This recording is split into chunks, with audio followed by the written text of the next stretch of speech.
Okay. Oh, there we are. All right. Welcome back, everybody, to Best of Three in our conversation with Alicia Junus. Now, before the break, we started to get into this low tier god situation. Before we do that, again, I just want to let everybody know that if you want to drop a question in the chat right now, we will be answering that after what is coming next. As well, to let everybody know that this is Best of Three, brought to you by Waves Gaming. You can go and check them out. Alex, what is their website? Wavesgaming.ca. Beautiful. All right, let's get into it. Alicia, the floor is yours. So, Ceroblast, low tier god. Right. So I actually have gone over this in my podcast, FGC Woke, which episode 3 and 4 cover it. I recommend checking episode 4 more when it drops. That's done on Cuddlecore's channel. Because episode 3 was just us ranting and getting really hostile. But episode 4 was actually productive conversation where we address each issue and talk about like what can we do to better the community and talk about steps to take that are proactive versus us just being like, yo, F this guy, like, which is definitely the vibe. But when it comes to like Sarah, I guess the biggest thing that I ran into, okay, I'll give a brief summary of the situation then go into it. Summary is low tier god has always been one of the worst people ever. Facts. That's just terrible. Like has called other black people the N-word monkeys with a hard R. Has said stuff like that before. So is racist towards black people, is homophobic, is transphobic, is anything and everything that's bad when it comes to that stuff. I don't mind if someone wants to be ragey and get clout from rage. That's cool. Like live your own brand, live your own lifestyle. Not when you're hating on protected classes. That's hate speech. It's different, right? Which explaining that to people was always a little brutal, but it'd be like that. So that's low tier god side. Basically what he did on YouTube was put onto a full 2-minute rant about how Sarah came out as being I believe non-binary, and he was like, I don't believe in that. It's either you commit or not. You have to slice your dick and turn it into a pussy for it to be real. Like super transphobic, right? Just crazy. And his chat was supporting him. It was just a very hostile environment. Don't agree with any of it. Sarah prefers to be referred to as pronouns they, them, and she. She also is cool with she as well. And you know, I supported her completely throughout this. I was like, this is not acceptable behavior. Right. Like, I hope you're okay. I never once deleted my posts when it came to me supporting her. And then it came to light that she says the N-word rather casually. And not just once, not just twice, but like often, which was even more, Yeah. And that's where things started to get tricky, was that people were like, do you regret supporting her now? Like, wow, like we would never have known this about her if it wasn't for low tier god acting out, like stuff like that. And they're like, yeah, like I can't support like her or like them, and they put in like quotation marks or she quotation marks and stuff like that. And I was like, you know what? Stop. I address that every time it comes to my comments. I'm like, yo, stop. Don't lower yourself, right? They might say that stuff. We might not appreciate them. Listen, I don't like Sarah anymore. That's facts, right? I don't appreciate that kind of stuff. Don't do it. Halts. But you can't be as bad as them, right? You can't be out here misgendering people too, right? Be better. Hold yourself to a higher standard, you know. And I understand being angry.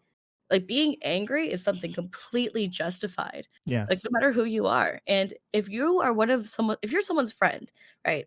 And they're saying the N-word, but it's cool to do in your friend group and you're letting them do it, you're part of the problem, right? Because they don't understand the cultural significance behind it. it goes one step beyond that. Sarah makes an apology, right?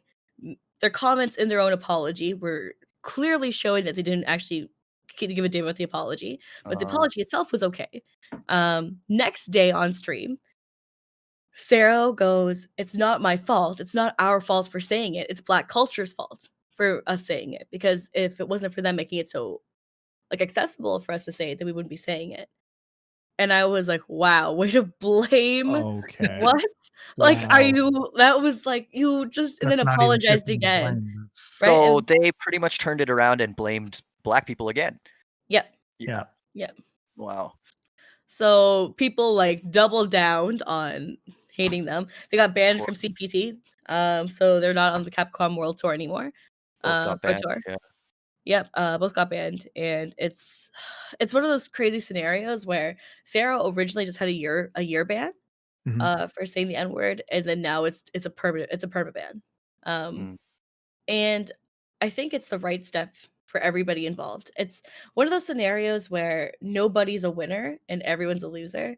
And Mm. I'm trying to explain to people time and time again is that don't view it as it being like one's worse than the other. View or like one is lesser, so we should be treating them differently. Just both are bad. Strike it down. Like we don't want to deal with it. Like it Yeah. doesn't matter. Like yeah, some severities are different. Like if you're literally spewing about how Black culture is messed, like is like it's their fault for you acting a certain way, like that is so blatantly racist. It's messed That's up, and so definitely is right. That's definitely a whole different standard. But at the same time, being like, "Yo, slice your dick," is a whole like it's they're both bad. Just I don't know what else to say, and like to explain no. that to people to like not jump in one side or the other, just to be Right. like, "No, stop." That's the way to handle it. And I guess the biggest thing that got brought up in FGC Woke was like, Alicia, when it comes down to all of this, like as two Black women on cameras, like right, Mhm. like how do you feel? Like, do you feel like people take someone saying the N word is a lot less serious than someone being misgendered? Why does LGBTQ issues regarded as being something bannable versus when someone says the N word, we usually let it slide? And then other screenshots of other high profile people were being brought up of them saying the N word. Yep. And I was like, "Damn, these are good points. These are not invalid." And I was like, "All right, let's talk about it." And at the end of the day, what it came down to was I don't believe time heals all. I don't believe that like, "Oh, well, they said it X amount of time ago." I'm saying that people evolve. And it's like it's about who you are at the current moment that really does matter. Right? Low tier God is a crappy person right now. Sarah Blast still saying the N-word probably like daisies, right? Like just popping out of fields. Like Mhm. it's ridiculous. And that's stuff to be held accountable to. Someone saying it 7 years ago who is now married and has a kid. I A don't little bit know. I different. don't Yeah, know. might be. Yeah, it's different by scenario. I still don't agree with that they should say it, but I think that Right. instead of permabans, that it should be some sort of penalty that should be issued. And if we have penalties issued, it shows that we have a lot more quality in the scene. And I would agree with that for sure. Yeah. And then it gives people, like you said, the opportunity to evolve and still come back. So with a direct ban, no way to come back from that. But I mean, at the same time, though, it needs to be held to a standard, right? And Mhm. you got to kind of make an example of people when they get out of For hand sure. like this, especially when Of they course. blame Black culture, which if you're blaming Black culture, you need to learn what the hell Black culture is because you're using the N word and you don't even know the history of the word and why it's used. Like, come on, that's ridiculous. So I don't know, crazy stuff like that. So if you were, let's say you were Evo, what kind of sort of punishments would you look for these people? Now, what's the more appropriate punishment there? When it comes to Evo, I think that one of the amazing parts about Evo for me personally was the fact that they have been very receptive towards colored people. I know that Yeah. there's personal beef with Mr. Wiz and especially with other members in the FGC. But Sorry, I that's didn't mean Evo in particular. Say Evo, CPT, whoever it may be. Your large oh, tournament. tournaments in general. Okay, yeah, Yeah. yeah. So when it comes to events, I think that what should happen is I guess Evo being the biggest one though in reality, right? So Yeah. it's kind of like but for I would say like Evo, CEO, Combo Breaker, right? Are like the trifecta of the powerhouse tournaments. Oh yeah. My lighting just changed. Sorry. I was Very gonna say like, whoa, we Dark got in real there. gamer real we fast. got real. That's all right. Continue. Well, like Jubali and Rick, and Mm, Mr. Wiz, like those are the three TOs that lead all three of those events, right? Each individually. Rick would just ban anybody. Listen, he's about doing what's right and sticking Mm, to the cause, and he doesn't mind being a front runner. He'd be the great. first to issue bans if he deems it appropriate. And that's something I've always respected about him a lot, is that he doesn't mind. Like even when it came to myself saying like, yo, there's someone in Toronto named Oofmatic who's out of hand, who's saying anti-Semitic stuff, saying racist stuff in general, and saying homophobic stuff. And they shouldn't be allowed at tournaments. This is ridiculous. If you follow him, unfollow me. And then I got instantly messaged by a bunch of TOs, the TO final round, like people from Combo Breaker, people like, everywhere, so across the board. They were just like, "Can we get screenshots?" Bandai hit me mm, up. "Can we get screenshots? Like, what's going on? Alicia, can you fill us in the Wow. information?" I'm like, "Hell yeah, I can fill you in," because this should no longer be tolerated. We're trying to push for a better scene, and though people be like, "Oh, like sometimes a grassroots FGC," like, listen, protecting people is not just about grassroots. Like esports does help with that a bit too. Hmm. Right. So it's stuff like that that just yeah, it's a lot. It's just a it's crazy, a lot. crazy time, you know? How about you guys though? What do you guys feel about when it comes to sort of scenarios of like race versus LGBT and stuff like that in the scene, like in esports in general? Do you feel like there's more outrage over LGBT issues, or do you even see ones even about race? You You want know, to go? Yeah. yeah. Prior to going into esports, I had a pretty large dealing with children. So I worked in children's services, and then one thing that I noticed a lot there were unconscious bias and a lot of issues when it comes to the perception of race and the perception of ethnicity. And so coming into esports from that kind of background, I was always like, okay, no, uh, I am incredibly. I'm going to try and stay incredibly aware to what's going on and how I'm being perceived, and um, how others are displaying themselves. So I personally have not caught much coming my way, but that does not mean that I haven't seen it happen in different areas of esports. So when my stance on that is very much the same as yours, where I don't think that somebody's past necessarily means that they're a terrible person today. I think that people should be accountable for what they've done and or said in the past, but once if they've already been kind of condemned for that, and they've shown to make some kind of change, positive change in between then and now, then if you are, they're entitled to having some kind of following, I think. Um, but yeah, it really is just a hard road for people, justifiably hard road, um, for somebody who was, poor and bad in the future in that kind of respect. Um, True. yeah, Alex. Yeah. I think the thing that I notice the most is that very deep-seated, very casual racism. So Hmm. it's like, oh, it's because they're Russian or it's because whatever. And it's like when you hear something like that, so it's like, oh, it's like they're Russian, so they're very aggressive and this is the way they play, and they just Yeah. make all these assumptions, right? Is is that racist? Is there a line there? Or you know what I mean? If you use that with the N word, it would be a lot worse. So it it confuses me. I see a lot of it, and I don't really know where to consider it real. I don't want to say real racism, but worse racism, and then like sort of the underlying racism that I feel that a majority of the population has. Right. And I mean, in that respect, a lot of it has to do with intent. You look at what the person is saying and you see like the reason that they're trying to say it. Mhm. And once you know that, it doesn't even matter what words they're using, as long as you know what they're talking about, So, well, that's that's the thing that's hard for me is I understand that these people are saying these things, or it's just sort of habit or whatever. But they're good people.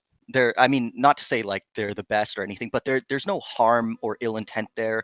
Um, they're just speaking in the way that they know how, and I don't know what to make of that.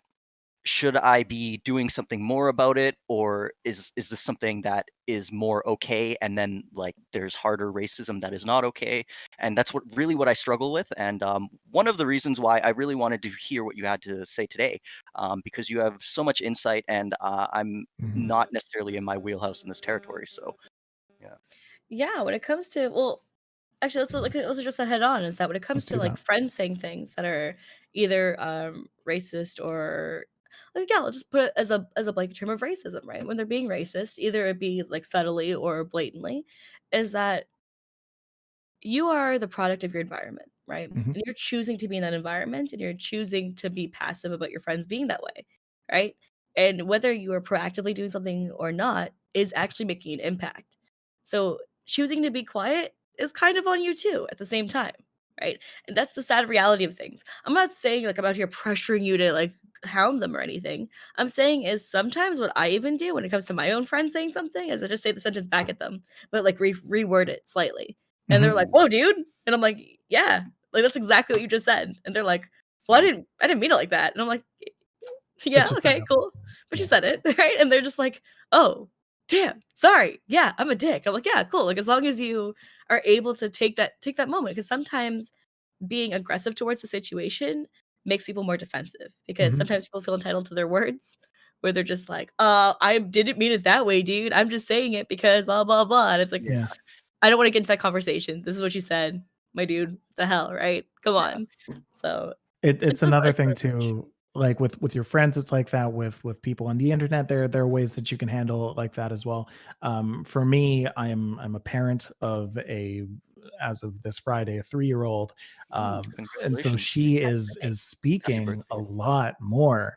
And she's, taking in everything that her friends, obviously now we're not sending her over to childcare, but she would take in things that her friends would say and kind of regurgitate them back at us, or to even a larger extent listen to what we're saying and say it back to us. And so you really get conscious pretty quick of how you present yourself and what you're saying and the words that you're putting out there, because they do come back to you. And to echo what Alicia's saying, that happens so often with your friends. Is you hang out with the same group of people, you all start pretty much talking the same. And if there are these reservations that you have about certain things that your friends are going to say, either you sit back and let it happen, and you build up that kind of resentment toward your friends, which I don't think is very healthy, or Yeah. you go out and say something. Mhm. So it's Exactly. yeah, it goes beyond just friends or whatever, but even people you see on a regular school, like your community, your like, whatever it is, any groups, any whatever you're part of. It's Yeah. it's just so prevalent, and it feels almost like too much to fight against. Mm. I think Yeah, everybody is kind of in charge of being their own, exactly. Yeah. moral compass. And I think to a certain extent, when you're in a group of people and people know what you're about, then they're less likely to be that person around you. And hopefully, my idea is that if there are enough people who are like that, who show what they're about and are not hearing that kind of stuff because they are there, then that kind of behavior just kind of dissipates on its own. It just goes away nice and quietly. Um, and that's why I like having people like you on, Alicia, because you champion this kind of stuff, and you are not afraid to go in there and say, "This is what it is. I don't like this. Uh, you know, these people can change, and I want to see it happen." Yep. Because then I it think does. I think part of the fear is really not knowing the subject. Like Mhm. you had said before, people are afraid of backlash. People are afraid they don't want to make a move. They don't want to actually ban them or whatever it is. I think a large part of that has to do with they're just not informed and educated about the Yeah. topic. If Alicia obviously very has looked into this and knows a lot about it, and she's confident in what she's able to say on the topic. Whereas for me, I'm still learning, and I'm way less confident, and I don't really know if what I think is right or wrong, or Mm. not necessarily right or wrong, um, but sort of the deeper implications of what I'm doing. So, not always a right and wrong. Well, I mean, like, even if we take it back to, like, let's say oh, actually 5 years ago was when this really started to hit, like, the internet pretty hard, was, like, the whole concept of this is an offensive term, but, like, of yellow fever, right? Where it's Mm, something where it's, like, people hypersexualizing, like, Asians on the internet, and it was something that took by mad storm, and people were saying, like, "Oh, like, we do like, we don't like, other races anymore, it's basically just like that, and the hypersexualization," and then like take it as a compliment was like a common occurrence that happened towards a lot of Asian streamers, a lot of Asian women was take it as a compliment, right? Like we're saying that you're attractive, we're saying this about you, and it's like people not understanding that that's actually extremely offensive, yeah. and Very. like people telling me even like another thing that's like a kind of drifting away from that main point is like weirdly enough, a lot of the times when either I stream or I'm casting, I'll get people who are like, "Alicia, you're the only good female commentator we have in the FGC," or "Alicia, you're the Oh, only female streamer I like Mm, watching because like you don't with show titties Jackie. and you're not like blah blah." And I'm like, "Okay, one, stupid, two, right? Like." No, like let me list you off amazing women. Like let's like even right. say Jackie, Senpai, Romanova. Like there's a lot of amazing females who commentate, right? Who I am like championing for because I love them to death. Um, but on top of all that, right, it's like, don't compare me to other women. Right. Like, compare me to the variety of streamers you watch. I'm one of your favorite streamers to watch. I'm one of your favorite commentators. There's not many of us. You can say I'm your favorite one. You don't need to categorize me by my gender. Okay, Mhm. we can go there, friend. Like it's stuff like that where people need to understand that it's not a compliment to subcategorize people and to Yeah. belittle others around them. Like, just it's like it's kinda like those weird backhanded compliments towards people where it's like, "Oh, Alex, I like your hat for an org hat." Mhm. Yeah. Wow. No, Mhm. just say, "I Alex, like that your is my hat, favorite org dude." hat. Yeah. Yeah. Yeah. Like, just Mhm. give the compliment. It means so much more to just give the compliment. Right. Like, it doesn't make sense. So, Hmm. Right. I don't know. Right. People be wildin' though. People be wildin'. Yep. Yeah. Oh man. I honestly, I'm really enjoying this conversation, and like I'm learning a lot. Like I could talk to you for a long time. So I hope everyone that's watching, listening, has learned something too. Like very important topics, and something that, like you mentioned, everyone should be familiar with because it is on everybody. Yep. Yeah. It's Yeah. true. Yeah. Absolutely.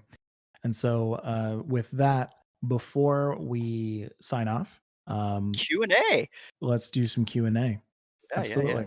So, in the chat right now, please again, one last time, feel free to ask any questions for any of our hosts, be it Alicia, Alex, or myself, and we will answer that.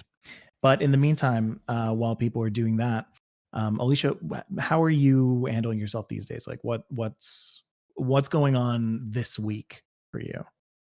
Oh yeah, so basically online tournament as usual happens every Saturday, Sunday, and sometimes Mhm. Fridays we add extra bonus tournaments as well. But this Friday we're not doing anything because some of our players are participating in this cool online Soul Calibur League that was created by the community. So we're trying to watch and support them. Those are Cool. like the main two things going on for this weekend. Um, Other than that, it's a lot of it's just like kind of making sure our content creators are collaborating still. We have AXL Warriors, which is this really cool and if oh I see it. Oh my god, Yeah. I see it. Sorry. I just got super paranoid. Um, Fruit so fly? yeah, I saw it. I saw it. I just freaked out. Okay. AXL AXL Warriors. Warriors, which is basically this mentorship program that we started, where it's one of our Mm, professional players takes on a rookie player who's young. Her name is Dell. She just turned 17. She's just a wee baby, and she's a phenomenal player. She's placed top 8 before in a tournament. She's wow. fantastic. She is fantastic, and I love her to death. Bubbly, like bright personality, like is so ready to take on the world. She's feisty. She's so feisty. And like that's like the perfect word. She's scrappy and I love it. And I see so much of myself in her, but like Wow. tenfold energy, which is already too much, you know? And her like working with Party Wolf, they have like one session a week where they just analyze and work together. Mhm. But we're actually branching off to a second part now, which we're creating more content for it. which once a week they're going to be doing live exhibition sets versus other players in the team. So it'll be versus Party Wolf versus Rich Dicks, where they go back and forth and do first to fives, first to 10 sets, where they're able to analyze the footage later on in the week as well.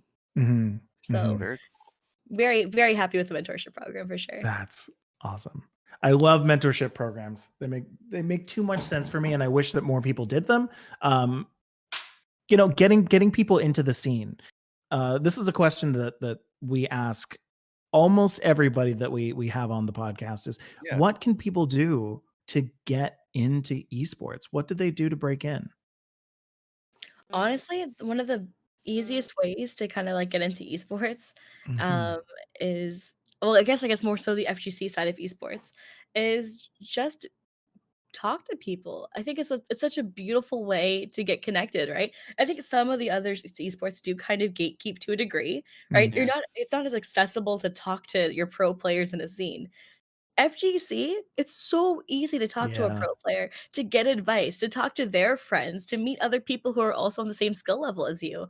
That's literally breaking into the esports scene because those same people travel to the offline events. Sure, they might Mhm. go O2, but they're still going to these events.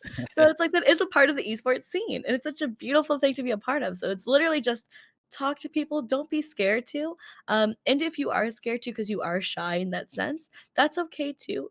Just find one person, one Mhm. extroverted person, and it will change everything for you.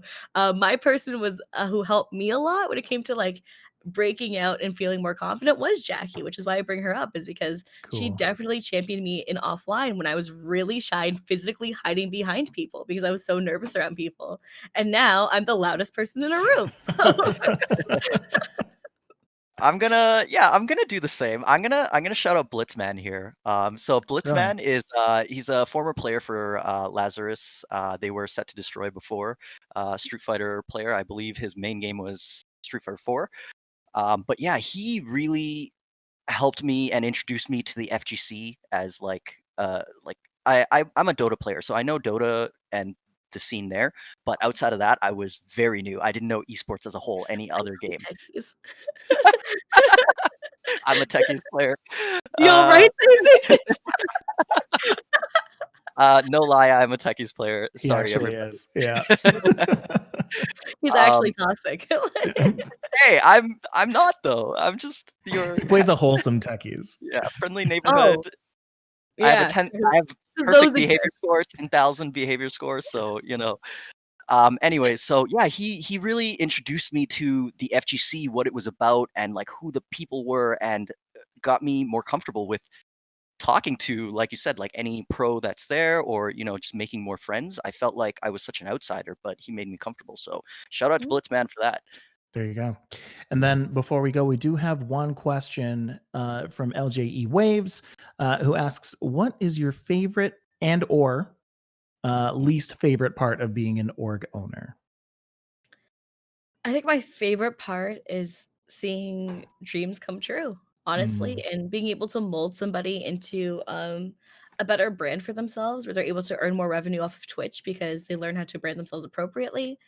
Um, and seeing them grow as competitors to the point where they're starting to win more consistently, where mhm. they have better training regimens, things like that, that just helps them treat it more like a career rather than just a hobby. And Yeah. that means a lot to me to see like these young talents who should have everything to thrive in the world actually receive that and be able to. Um, Least favorite? Uh, Do that's hard to think you of have least one? favorite. It's Yeah. I sometimes time zones suck. That's probably the Oh worst one. yeah. Oh, jet One of Mhm. lag. my lead graphics designer lives in Japan right now. Nice. He is now locked there because he's not able to fly back because his flight was connecting through Korea. So time zones suck, and that is the worst Mhm. thing you can have for a creative team. So my creative team tries to have a meeting, he replies 13 hours later, and we all die inside. It's great. But that's probably the hardest part is time zones for sure. Mhm. Now, is this the end goal right now? Like, where does your career path go from here for all the people who are aspiring to be org owners? Is the goal just to scale up Accelerate Gaming, or what's the end goal here? Oh, 100%. So what happens is that like right now things are in stasis, right? Things are just like very, very unstable for everybody just because of COVID when no one's traveling and Right. world tours are stalled. But in general, for my 5-year plan, is to keep going on with solo games, which such as fighting games, Mhm. but also even possibly branch into other solo games as well, which has so much more potential. I don't really agree with team organized sports. No offense to them. I just think Ooh, that the reason why interesting. is that it's too high risk, especially for the talent pool selected. Um, when already the talent pool selected is already of almost pretty much the highest caliber, it's Mhm. hard unless you're working with proper feeder teams, and a lot of those feeder teams, like, I won't lie, like, I've been in and out of feeder teams before, I've seen how a lot of them work, like, you're only gonna have 2 real cherries out of them, if not 1 if you're lucky out of a feeder team, and sometimes you won't even Mhm. see them get to flourish because of the scenario they're put in with other people who aren't as strong as them. Mm. And that's the difficulty of it all is that when it comes to having team organized sports, which sorry, like I guess collaborative games to a degree. Well, multiplayer. Multiplayer. When Multiplayer. it comes to There you this is go. that like it's so difficult because if you're relying on the talent of one person too, you're also only flying out one person, so it's a lot cheaper, right? Like I it's mean, yeah, we'll take that too, right? And it's like also branding one person individually, they're actually able to get their name known, yep, like stuff yep. like that. It's just all those little things just add up better. Listen, I'm all for people who run organizations and teams that have multiple players on a roster. That's fantastic. And if they have the right plan for that, that's perfect for them.